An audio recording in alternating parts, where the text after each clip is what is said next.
be a gold producer. Matt Boys, the managing director of Pacgold, is here with me now. Matt, how are you today? Oh, excellent. Thank you very much for having me on again, Shay.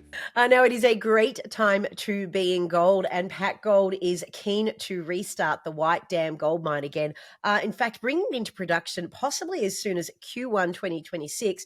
Mate, tell me, what are the workings here to bring this gold mine back into line? Yeah, there's a few things we've got to do before we can kick it off again. Really, what we're focusing on at the moment is re-crushing and re-irrigating the material that's already sitting on the pad. There's over 7.5 million tonnes on that pad at the moment. The top lift of that probably contains about 5,000 to 6,000 ounces of extractable gold, which we are intending to re-crush next year and start to irrigate.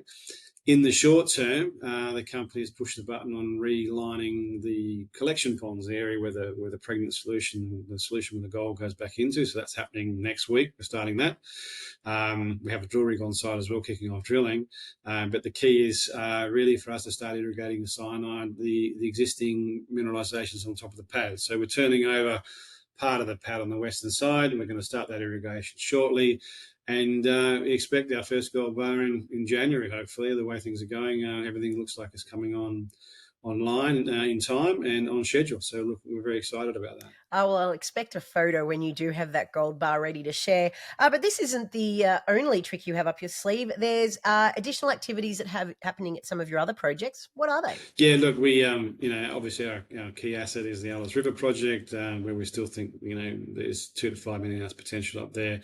We've just released numbers on an air core program of an area which is it's a fault structure which sits in the footwall. So it's a new structure that sits completely outside the existing mineralisation that we've delineated. We've got some great air core numbers on that. We're going to be looking at drilling that early next year again.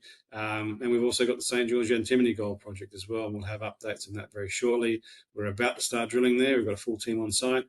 We've got a heritage clearance in place there, and so we'll be punching holes in that. It looks like this weekend we kick off. So there's a lot happening. We'll have updates to the market on St. George shortly as well, and a lot of news flow between now and the end of the year.